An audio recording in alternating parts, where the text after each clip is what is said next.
press the bell icon on the YouTube app and never miss an सभी को जय हिंद दोस्तों, आप सभी का हार्दिक स्वागत है जय हिंद रिएक्शंस पे। तो आज हम आपके लिए एक बहुत ही स्पेशल और एक इंटरेस्टिंग वीडियो लेकर आए हैं पाकिस्तानी मीडिया से। तो ये वीडियो बहुत ही ज्यादा इंटरेस्टिंग होगी, आपको काफी मजा आएगा और बहुत कुछ जानने को मिलेगा। तो इसे अंत तक देखें और चैनल पे नए हैं तो चैनल को सब्सक्राइब कर दें ताकि हम आपके लिए ऐसी ही लेटेस्ट और इंटरेस्टिंग वीडियोस लाते रहें। तो चलिए बिना किसी देरी के ये वीडियो स्टार्ट करते हैं और साथ मिलकर देखते हैं। जय हिंद, जय भारत। करेंगे जो कैनेडियन प्राइम मिनिस्टर ने स्टेटमेंट दिया उसके बाद जाहिर है कि खलबली थी, ना सिर्फ भारत में बल्कि हर जगह, पाकिस्तान में भी मैं कहूंगी, क्योंकि बिलावल भुट्टो ने भी एक अपनी तरफ से एक बयान जो है वो दे दिया है, जो कि बहुत ज़्यादा लोग अप्रिशिएट नहीं कर रहे हैं कि बिलावल साहब को इस पे बात करनी चाहिए थी। लेकिन खैर ये भी कहा जा रहा है कि जी दो हाथियों की लड़ाई है, जैसे दो बड़ी कंट्रीज जो हैं वो आपस में बात कर रही हैं। स्टूडेंट्स के लिए भी एक एडवाइजरी जो है वो आज भारतीय गवर्नमेंट ने इशू की है। क्या देख रहे हैं आप, ये सब क्या हो रहा है और आखिर कैनेडियन प्राइम मिनिस्टर को जो खालिस्तान के लोग हैं उनसे इतनी हमदर्दी क्यों है? देखिए आरजू जी, दो चीजें पहले अंडरस्कोर कर लीजिए। कनाडा कोई हाथी नहीं है, पहली बात। इंडिया हाथी है, चाइना हाथी है, यूएसए हाथी है, कनाडा कोई हाथी नहीं है। $1.5 ट्रिलियन की टोटल इकोनॉमी है। इंडिया और इंडिया और कनाडा का जो टोटल इंपोर्ट एक्सपोर्ट भी है वो भी करीबन $3 से $5 बिलियन के बीच का, इससे ज्यादा कुछ है नहीं। और कनाडा में भी one of the largest state on the world, लेकिन उनका मुश्किल से 7% स्ट्रिप इलाका जो कि यूएस के बॉर्डर के पास है वही इनहेबिटेबल है। बाकी सारा जो उनका 90% इलाका है वो इनहेबिटेबल भी नहीं है, मतलब 70-80% इलाका उनका इनहेबिटेबल है भी नहीं। तो कोई हाथी नहीं है कनाडा। हाँ, कनाडा वेस्ट का एक अलाई है पर से, दैट इज ट्रू। ये तो पहली बात। तो कोई बहुत ज्यादा ट्रेड ऐसा कुछ नहीं है हमारे और कनाडा के बीच में कि ये संबंध अगर टूट जाएंगे तो बहुत नुकसान हो जाएगा। लेकिन सर बड़ी कंट्रीज में तो फिर भी शुमार होता है ना, बड़ी कंट्रीज में तो फिर भी काउंट किया जाता है कि जाहिर है कि एरिया वाइज कनाडा है ना, एरिया वाइज है। तो वो चूंकि of course second largest country है तो, या थर्ड लार्जेस्ट होगी, तो वो मतलब it is concerned at one. But let's see. देखिए जो लोग इसमें कूद रहे हैं, पहली बात कि ट्रूडो ने ये कहा है कि दे हैव क्रेडिबल एलिगेशंस कि there is a potential link, not link, potential link between the killing of Hardeep Singh Nijjar and the government of India. ठीक है ना, उनका ये कहना है कि हम इस एंगल की तहकीकात कर रहे हैं कि निज्जर को जो मारा गया है उसको शायद गवर्नमेंट ऑफ इंडिया का संरक्षण प्राप्त है, कोई लिंक है, ऐसा वो कह रहे हैं। उन्होंने ये नहीं कहा कि इंडिया एक रोग स्टेट है, इसको आप अंतर समझिए। वो ये नहीं कह रहे हैं कि जो हरदीप सिंह निज्जर है वो क्रिमिनल नहीं था। वो ये कह रहे हैं कि हमारी धरती पे आके आप हमारे इंटरनल अफेयर्स में मुदाखलत कर रहे हैं। अब यहाँ पे आपको दो कंसेप्ट समझना बहुत जरूरी है, इंडिया और कनाडा के। बिकॉज कि अगर आप देखें हैं इस स्टेटमेंट के तुरंत बाद ट्रूडो आए, उन्होंने कहा neither I want to provoke India nor I want to escalate the matter. मैंने सिर्फ ये बात कही है टू हाईलाइट कि हमारी सॉवरेनिटी को खतरा है। इंडिया भी नहीं कह रहा कि कनाडा एक रूग स्टेट है या टेररिस्ट स्टेट है या ऐसा कुछ है।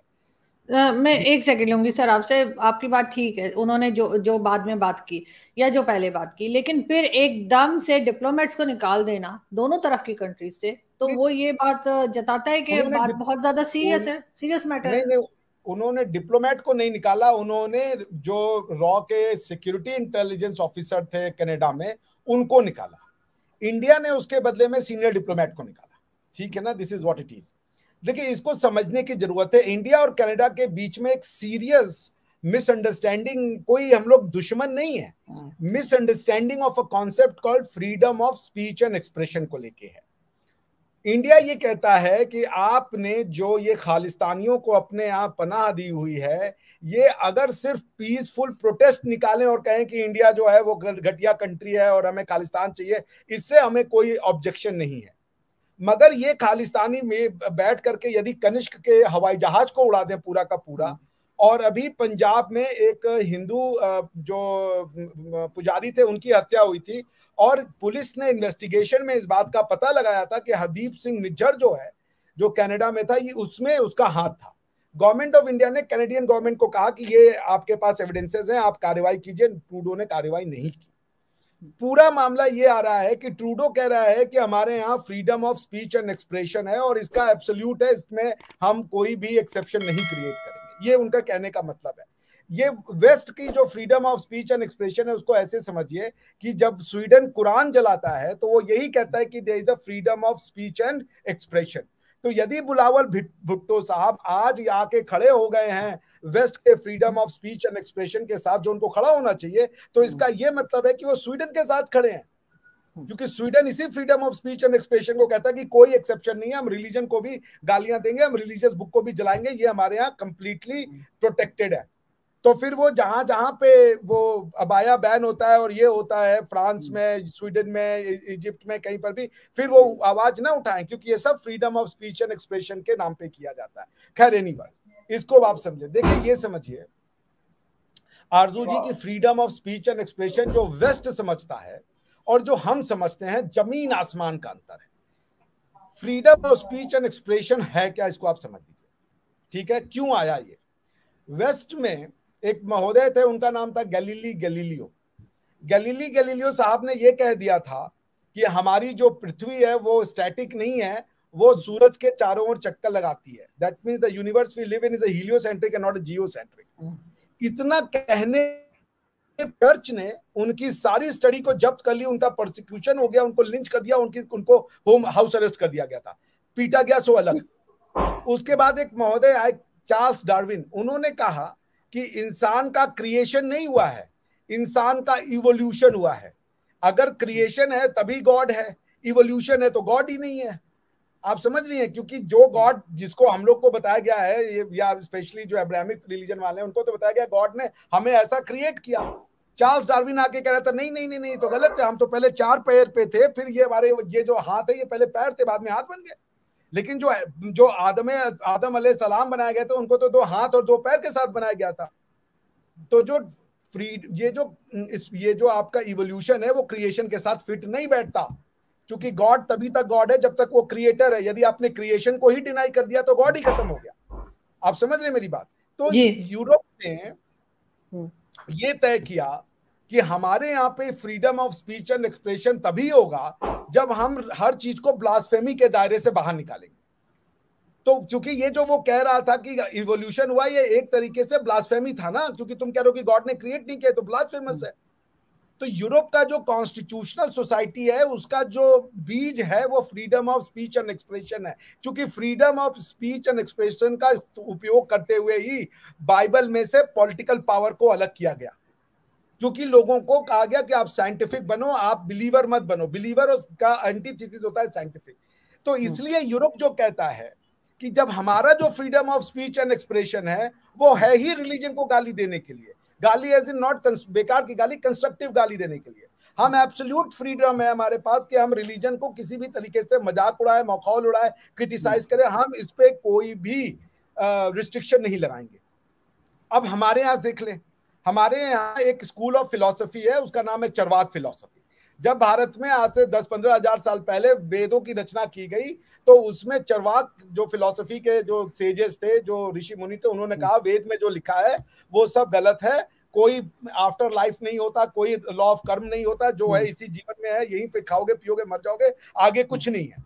ये उन्होंने कहा। उन्होंने वेदों की left right and centre criticism कर दी। हमारे यहाँ उनको सेजेस का दर्जा दिया गया, उनको ऋषि मुनि कहा गया। चरवाक दर्शन बकायदा यूनिवर्सिटीज में पढ़ाया जाता है, ठीक है ना, चरवाक फिलॉसफी कहते हैं इसको। और कोई 1-2 नहीं थे, उसके सैकड़ों दसियों गुरु थे, उसके दसियों, उसके बृहस्पति से शुरू होकर के कई उसमें सेजेस थे, उनको ऋषि मुनि कहा गया बात।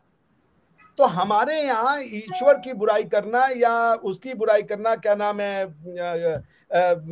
डिवाइन बुक की, ये कभी भी इशू नहीं रहा। इसलिए हमारे यहाँ freedom of speech and expression शुरू से था। आचार्य जिनसेना ने, आपको अगर नहीं विश्वास हो तो आचार्य जिनसेना जो थे, उन्होंने बहुत पहले महापुराण में ये कह दिया कि जो लोग थ्योरी ऑफ क्रिएशन को मानते हैं या क्रिएटर ऑफ द गॉड को मानते हैं, वो लोग गलत हैं, उनका कॉन्सेप्ट ही गलत है। वो ये कह रहे थे, अगर आप कहेंगी तो मैं आपको उनकी किताब का कुछ एक पर्टिकुलर पार्ट जो है वो पढ़ के सुना भी दूंगा, जो बड़ा इंटरेस्टिंग उन्होंने लिखा था जी। उस किताब का नाम था महापुराण। आप समझ रही हैं? जी जी। उन्होंने ये लिखा कि those who believe in the creation of the earth are fools, because अब उसमें कई कुछ पता नहीं आपके सामने, आप बोलना चाहिए नहीं बोलना चाहिए, मैं उसमें नहीं जाना चाहता। तो पॉइंट इसमें यह है कि हमारे यहाँ क्रिएशन थ्योरी को कभी जगह ही नहीं दी गई, क्योंकि हमारी थ्योरी है कि क्रिएटर और क्रिएशन एक है। We believe that the create God, इसलिए हम सब गॉड हैं, हमारे अंदर ही क्रिएटर भी है, हम ही क्रिएशन भी हैं। So there is a difference of philosophy. अब इसको आप समझिए, वेस्ट यही कहता है, वेस्ट कहता है हम कोई एब्सोल्यूट रिस्ट्रिक्शन, एब्सोल्यूट फ्रीडम है, freedom of speech and expression का हम कोई भी एक्सेप्शन नहीं मानेंगे। यूरोप में 2006 में यूके में एक लॉ बनाया गया, हेट स्पीच का लॉ। हेट स्पीच के लॉ में ये तक कहा गया कि आप अगर किसी के रेस पे, कलर पे, उसके नेशनैलिटी पे यदि कोई प्रोवोकिंग बातें करते हैं तो वो हेट स्पीच है। लेकिन रिलीजन पे नहीं रखा उन्होंने, यानी कि आप किसी के रिलीजन के अगेंस्ट में कुछ बात करेंगे तो उसको उन्होंने नहीं कहा कि ये हेट स्पीच के दायरे में आएगा। तो आपको ये समझना पड़ेगा, इंडिया और कनाडा के बीच में concept of freedom of speech का प्रॉब्लम है। हम ये कह रहे हैं कि आप फ्रीडम ऑफ स्पीच के नाम पे टेररिस्ट एक्ट को नहीं इंसाइट करवा सकते हैं, और कनाडा कह रहा है नहीं, ये freedom of speech and expression है, वो कुछ भी करें। और इवन मैं आपको बताऊं, इवन वेस्ट में भी ये कनाडा के लिए कहा जा रहा है कि भाई आपको इसको देखना पड़ेगा, क्योंकि आप अभी कुछ दिन पहले खालिस्तानियों ने एक प्रोसेशन निकाला था, उसमें इंदिरा गांधी को गोली मारते हुए दिखाया था। ये freedom of speech and expression है। उसके बाद उन्होंने सरेआम धमकी दी थी कि हम यहाँ के जो एम्बेसडर हैं उनको हम देख लेंगे, कोई अगर उसमें से इंसाइट होकर गोली मार दे आप क्या करेंगे? So there is no problem between Canada and India. The only problem is that what will be the manifestation of the concept called freedom of speech and expression.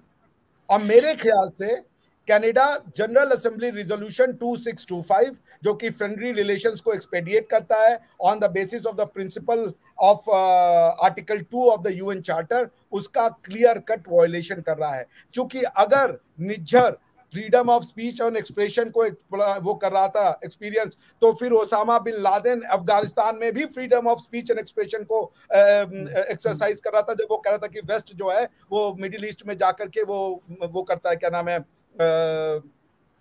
Destructive activity करता है। तो अगर Nijjar freedom of speech and expression enjoy कर सकता है तो हम waste को तबाह बर्बाद कर देंगे कहने वाले ओसामा बिन लादेन में क्या बुराई है? बिल्कुल वही बात है जी, वही बात आ जाती। दोस्तों आशा करता हूँ कि वीडियो को अपने अंत तक देखा होगा और ये वीडियो आपको बहुत पसंद आई होगी और काफी इंटरेस्टिंग लगी होगी।